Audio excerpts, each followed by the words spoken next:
News Radio 840 WHAS. Good Sunday morning. Bob Sokoler, Louisville Real Estate Show here with you until the top of the hour. And it's a big show. We always appreciate our group that's joining us. And it's a good-sized group. We start with Kevin Dissler, Pitt and Frank Attorneys. You can reach Kevin at 895-9900. Good to see you, sir. Good morning, gents. Good morning. Also here, Brad Lawler, owner of Home Team Inspection Service. They come in as a team. They hire a lot of veterans. They're the number one home team inspection service now. Did we say 8 years in a row or 7? No, it's just 7 years. 7. We're going for 7 years. You can reach Brad. We can reach Brad and his team. 844-411-TEAM. Also here, my son Greg, who does our marketing, photography, and so much more. And you can reach me, Bob Sokoler, to help you list and sell. And we've also got agents to help you buy. The 376-5483. Got a lot of stuff, including the bad weather we had this past week and the week before that, and who knows about next week. So in just a couple of minutes, Brad and I are going to do a quick thing on some tips for your house to protect it against cold weather, and to tell you about a video that we put together that's also available to you free of charge and no obligation. First, the latest news: home sales down, but not because of lack of demand. You can blame fewer home sales on contract signings. They fell 3.8% in December of last year compared to November. Contract signings were down 6.9% year over year. And the reason? Not enough homes on the market for buyers to buy. Simple. What's ahead? Buyer demand remains strong. The market will likely endure a minor reduction in the sales as mortgage rates continue to edge higher, and there's a lack of homes. That's according to Lawrence Yum, who's the National Association of Realtors chief economist. And then Yum is also predicting the 30-year fixed mortgage rate to climb to 3.9% by the fourth quarter of this year. Finally, Greg, this will be of interest to you. Americans under the age of 30 are on the move, but not baby boomers. 33% of homeowners under the age of 30 say they are planning to sell their homes within the next 18 months. However, only 13% of those of us over the age of 60 are planning to sell. And that takes us to our story, Kevin, on the metaverse. Kevin emailed me. He says, we got to talk about this. So let's explain what is the metaverse to begin with, because a lot of us don't have a clue. We're gonna okay. Yeah, I'll chime in if I need to, but go ahead. Okay, this is we need someone who's no gray hair in order to express an opinion on this. Yeah. There was a story in CNBC recently that the sales of real estate in the metaverse have topped out, I think, $500 million last year. So I sent that to, and it's going to double. It's going to double. Yeah. And so what is the metaverse? What is the metaverse? Greg, let's go. Yes, Greg can explain what the metaverse. All right. We always do this. How do you explain this to? Because it's not the listener that's stupid. It's everyone else, right? So we're explaining it to everyone else, not you. Remember, okay, so we know what the universe is. We know the solar system. The metaverse is literally, it's the Matrix. It's the reincarnation of the life that's being built into a virtual world. You put on your Oculus goggles or whatever the brand is, and now you can build virtually anything. If you've seen your grandkids' Minecraft, if you've seen anything like that, Fortnite, all of these games, these virtual video games are now, you can immerse yourself more into these spaces. And what Kevin's alluding to in real estate is people are buying up billboards in certain games or in Facebook's metaverse. This is Meta. This is what they are. Name themselves. It's a trademark. It's a trademark. It could be anybody. There could be Sony could come out with their own metaverse. This is the Facebook metaverse that we're talking about mainly. And so in this Facebook version or Meta now, you are able to buy up a billboard or a house. And there's infinite creation. So now we have the tulip boom, okay? Because no one knows what the value is. This is basically NFTs and crypto, okay? They're all tied in together. He's talking way over our heads, guys. Yeah, I lost it. But here's the thing. Yeah. This is all tied in together. Tulips. The metaverse, and I'm talking about the boom of just, this is social media. The money being spent or laundered in some people's opinions through these channels. Okay.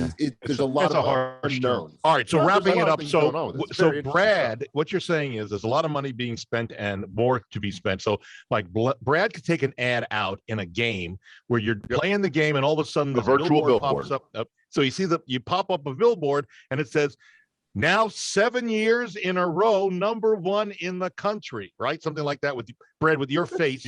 Exactly. Yeah. Oh yeah, right. Yeah, my Or face. better yet, there's a virtual Pitt and Frank that you can walk into, and you can see a virtual Kevin Disler with his Oculus on. This is the metaverse. I just want to know, do I have to inspect the virtual crawl space? Yes, you might a have crawl to. space. We're laughing about the virtual code. We're laughing about this, gentleman. I wrote this not only to you, but another realtor that I know is into Bitcoin quite a bit. Yeah. And he said he's already received his Meta real estate license. Oh, To geez. sell All right. virtual real estate. All right. So I guess this is going to happen, but we'll be long dead by the time it takes off. Or Greg, I have you got hope so. 100 million? No, Yeah. I hope I'm Kevin. I hope I'm long dead before this takes off too. Trust me. All right. So moving on, by the way, a little later on in the show, another new but interesting report, the most common complaints about your neighbor. So you having common complaints about your neighbors. And just a reminder, also, we now have 5 ways to help you sell your home and just about guaranteed to help you find your next home. Go to LouisvilleBob.com. Yes, you heard it right. LouisvilleBob.com. This and just to be clear, I don't hope I die anytime soon. I hope this metaverse stuff is full thousands of years from now, hundreds of years. Okay, thank you. We do too. So this past week, Brad and I put together this video that it'll be going out to our subscribers shortly. It's going out on Facebook and social media about a number of ways to help protect your home or your condo with the cold weather. But that also brought up some questions right off the top right now. And by the way, if you want a copy of that video, just email me, bob@wesellouisville.com, and just say cold weather tips in the subject line, and I'll send you the link to see the video. But Brad, give us some ideas of how dangerous cold weather is to homes in terms of pipes cracking and the like. Right. So the problem that in cold weather is what happens to the water in our homes. All of our homes have water coming into them, and when those pipes freeze, huge amounts of water can flood into the homes, doing extensive damage. I think there was an article that they said the average claim is over $10,000. How much? For over $10,000 for a water claim. So you think about a frozen pipe, even a hose bib outside, you shut it off in the basement, you didn't cut it off, that pipe in the wall freezes, it bulges. If you don't notice the bulge, everything's fine when it's really cold, but the problem is when it warms up, then they will then start leaking, and even a very small hole can put out hundreds of gallons of water every hour into your house. So the trick in the real cold weather is, one, with the weather that we're coming out of, with things warming up again, this is when the plumbers will start getting the calls because water is going to start trickling in to the spaces. So the tricks here for just the prevention of it is to make sure the water is always flowing. So the outside hose bibs, they should already be cut off. They should be insulated if you can't drain them. But inside the house, on these nights where it's getting down certainly below 20 degrees, but when you go to bed at night, you should have the water running in any of your sinks that are in exterior walls. You should have your cabinet doors open. Whoa. When you say water running, you're just talking little drips. We're not talking a little trickle. A trickle or a drip. Like this? Is it like this? Trickle. Nope. Not in my house. In my house, it's about the width of a pencil. Yeah, that's a lot of water going on. And not just old houses. My previous home that was a new construction build, the master bath pipes were on the exterior wall. That's right. Yeah. And so we had to leave, there was a whole thing. Did you leave it on, or did it go like this? Just a slow, when you see it. Slow trickle. It's just one of those things, you just know it when you see it. Yeah. I am providing the sound effects myself. Yeah, thank you. Yeah, that's right. Yeah. But so you leave a little water running because running water can't freeze. So that's really the easiest but it thing also to do. can raise your bills, but you're saying it's a lot more costly. It's a lot more expensive when that pipe breaks, and it's not just the plumber coming out to fix it. It's the restoration guys that come and take out all the water in areas you don't want it. So that's right. Brad, the are you insurance. You're saying that a small isn't enough to keep it from freezing? No, I don't think so. Okay, I don't think that's my opinion. I just use a little bit. And you're welcome I'm to not going to try the sound effect. All right, I'm not going to give Bob a soundboard for the holidays. I know. Yes. Can you do that? Again, if you Brad's got a lot of great tips. Bob@WeSellLouisville.com. Say cold weather tips in the subject line. I'll send it right out to you. So here we go. My with questions. my Yeah, plumber yeah. my Yeah. plumber friends are going to complain about that little dripping noise because They they'll tell are, you 'cause that it's actually messing up your gaskets. But that's another topic. Oh, that's a story for another day. Yeah, okay. It is. Yeah, It is. All We'll right. argue about that one too. So, all right, that we'll have fun on that one down the road here. But right now, we're more concerned about the cold weather, and that's a real pain and a real concern. All right. Yeah. So we're doing Zoom. That means we take your calls now in the form of an email. So email me, Bob@WeSellLouisville.com. Put question or radio question, and they give me in the body of the email, give me the question. And that's what these folks have done. And we've got them set up for you. This goes to Kevin Disler. Shannon sent us an email and asks about a problem with her closing attorney who says he is curing a title defect. Apparently, the owner of the property doesn't have clear title to the property that Shannon is buying. And she's wondering, how does this happen? And how can this be fixed? And what does curing a title defect really mean? Well, to get just to the quick Cliff Note version is when you purchased a home, the closing attorney will do what's called a title search, which is reviewing the records down primarily at the county courthouse. You can have a title defect, say that that John Smith was married to Sally Smith, and in Kentucky, in the last deed, when John Smith sold the property, that Sally Smith did not join in the deed.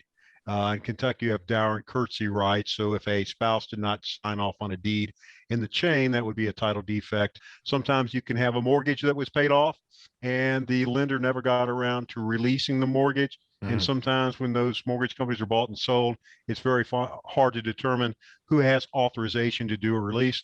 So you tend to find maybe about 1 out of 20 that you'll have a title defect. Some are relatively minor that you just try to find out which bank bought the other bank. You find out who the individual is to get the release. Other ones, sometimes involving estates, are, we would call them problematic. They take a lot more time and a lot more money to cure, but that's why you always go to a reputable closing attorney. You always have a title search done, and you always get owner's title insurance. It protects you if anything does come up later. Say that Bob's father passed away. The attorney did all the paperwork on the deed, but someone came back later and challenged the estate. Well, that's why you have title insurance for, so that you can't afford to lose your investment in your home. So you have the title insurance to basically pay attorneys to cure those issues. So, and Greg, we as a team, we constantly drill on the fact that we suggest to buyers that they get title insurance, right?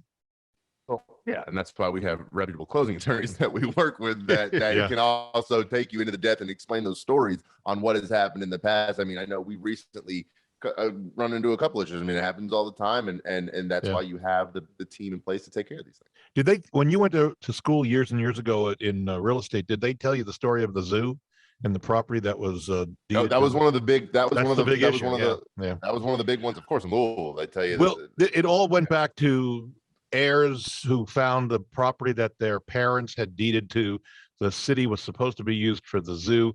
Actually, it was used for something else to build a development, and so the heirs were right to collect money when the city had to step up. But if the people didn't have title insurance when they bought the homes, and the city didn't step up, the people who had bought the homes would be out in the cold, right? Well, I would like to explain, because we get asked this pretty much on a daily basis. There's some companies that are advertising called Title Lock, which if something comes up to your title after you purchase the property, that's covered. And I think it's probably, we need a little bit more time to discuss that.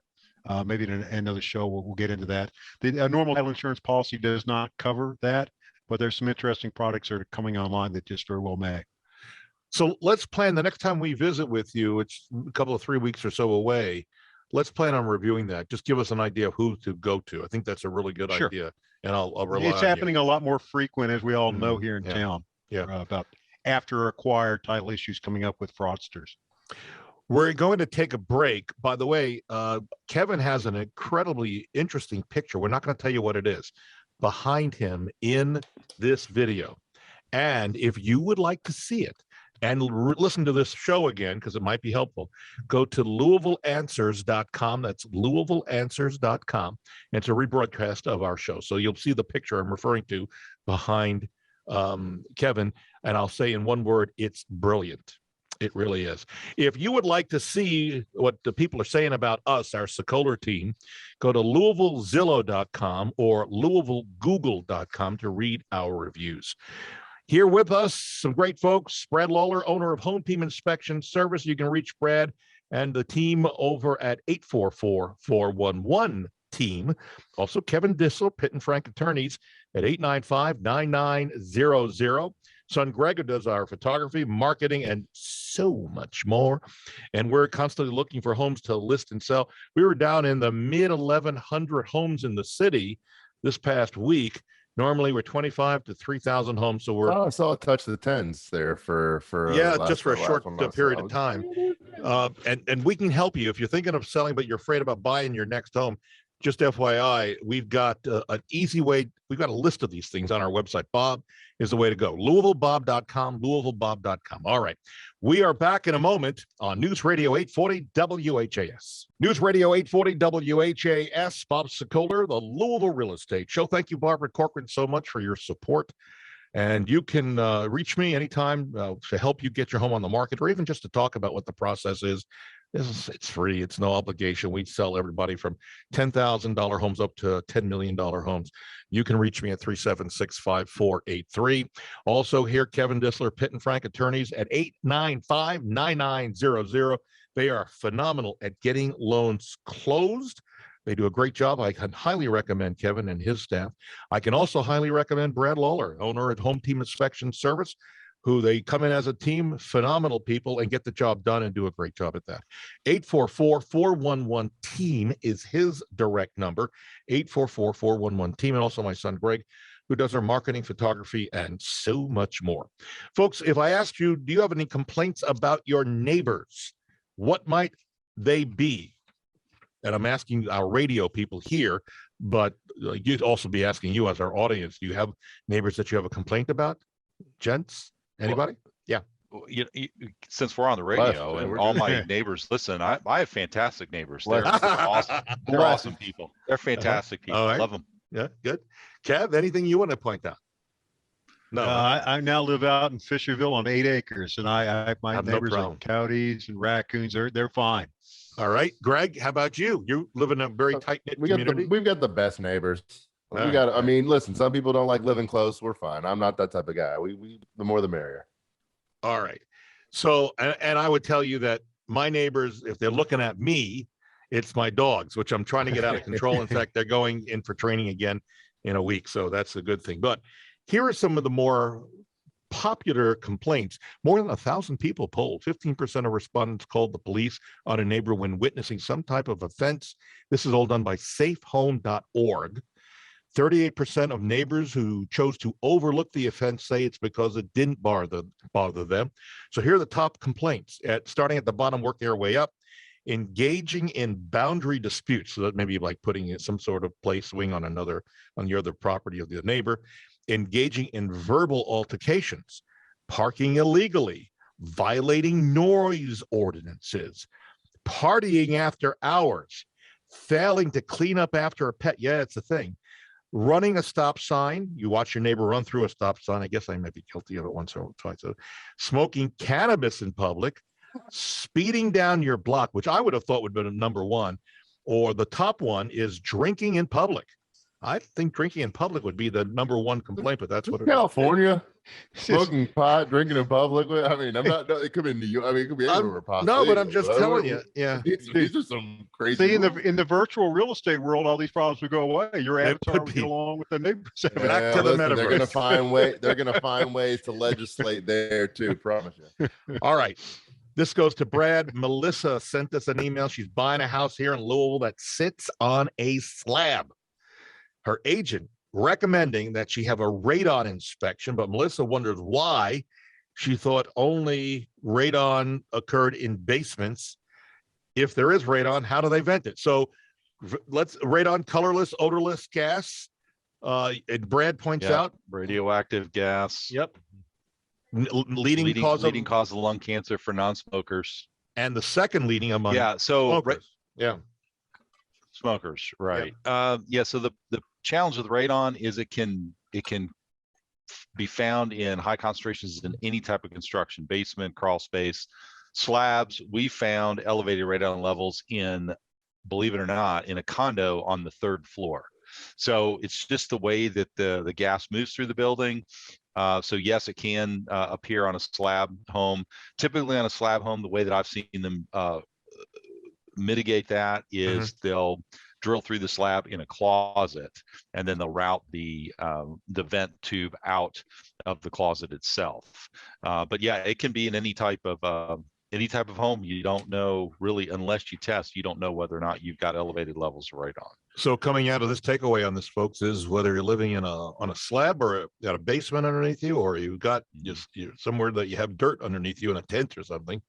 Radon's all around us and it can accumulate. So, all right, back over to Mr. Disler. That's Kevin Disler to us. Ryan sent us a very interesting email. Apparently, Ryan was at a closing this past Friday for a home he was buying when the closing attorney asked the sellers for identification. The wife, he says, got very nervous of the seller and said that she didn't have any identification. The closing has been put on hold, and now Ryan doesn't know what's going on. Any suggestions of what might be? I think and I know what might have been happening there. Well, we were talking a moment ago about title defects and one of the reasons that's caused. Yeah. We have in Kentucky, we're one of the few southern states that requires to say that Bob Sokoler owns a property on his own. When Bob decides to sell the property, even though it's in his name alone, his spouse has to come in and sign the deed. In certain cases where perhaps spouses don't get along, you will bring in someone to play the part of a spouse. We caught one time because when you do that and your spouse is Kathy with a C, you probably trained the young lady not to spell her name Kathy with a K. So people actually sometimes, if they want to sell and their spouse is not cooperative, they'll get someone to come in and play the part. So that's, I'm assuming that may have occurred there. So the takeaway from this, not that I need to spell it out, but the takeaway is bring the spouse that really is the spouse. Don't try to fake right? Or if you have more than one spouse, bring them all, please. Well, but not in Utah, so yeah. Well, in Metaverse, maybe in the Metaverse. Yeah.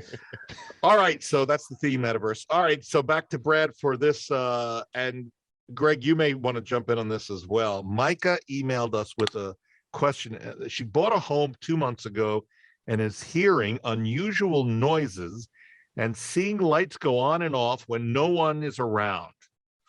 Micah says she's a little suspicious and wonders what's causing the noises and lights in the home. Could it be that what we all might be thinking at this point? Could it be haunted? If it is, what can she do about returning the home? So we're going to ask Kevin on that in a bit.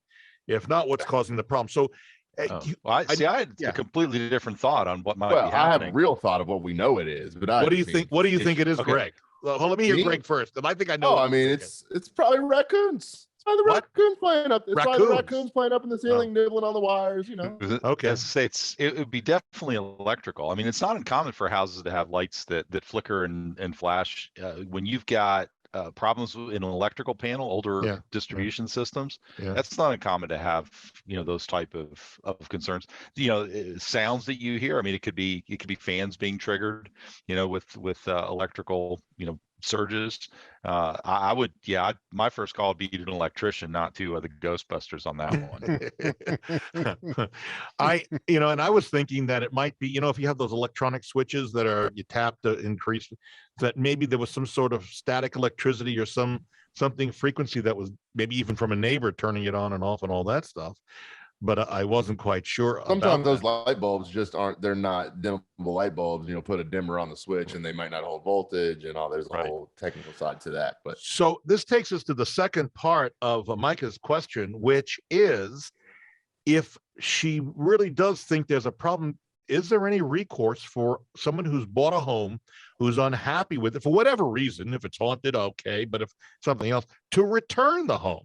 I've heard of a case once of that happening, but I want to see what Kevin says. There was one case recently that was the remedy. I think the arbiter awarded that and title went back. But in this particular case, there's some Kentucky cases that talks if a home is stigmatized, like if your home, I think there was one in Shelbyville that had a particular reputation in the town, that it was stigmatized as being haunted, and that was not disclosed to the buyer. And I think the reasoning went that it diminished the value of the house, and since the seller did not, convey that information to the buyer, I think they actually got an award on that. But trying to make a case like that, and how does Bob know that the house is haunted, and how do you prove that? Unless, of course, Bob told all his neighbors and all his family, in which case you might be able to have a case. But I think the cases in Kentucky Talk, if you're aware, and it's stigmatized in the community. Yeah, I think that's actually right. But I think you and I think about the same case, and that the seller had to buy it back, as a matter of fact. Am I correct? Is that what we're thinking about? There's one recently, that we did. Now, I was trying to think. It was, I believe, mold and other issues related to that. But that was the award, that they had to buy it back and then remediate, because the buyer did not want to accept it, even if it was remediated by professional licensed contractors. They just didn't want the house. But very tough to do if you're thinking about that. It does. Yeah.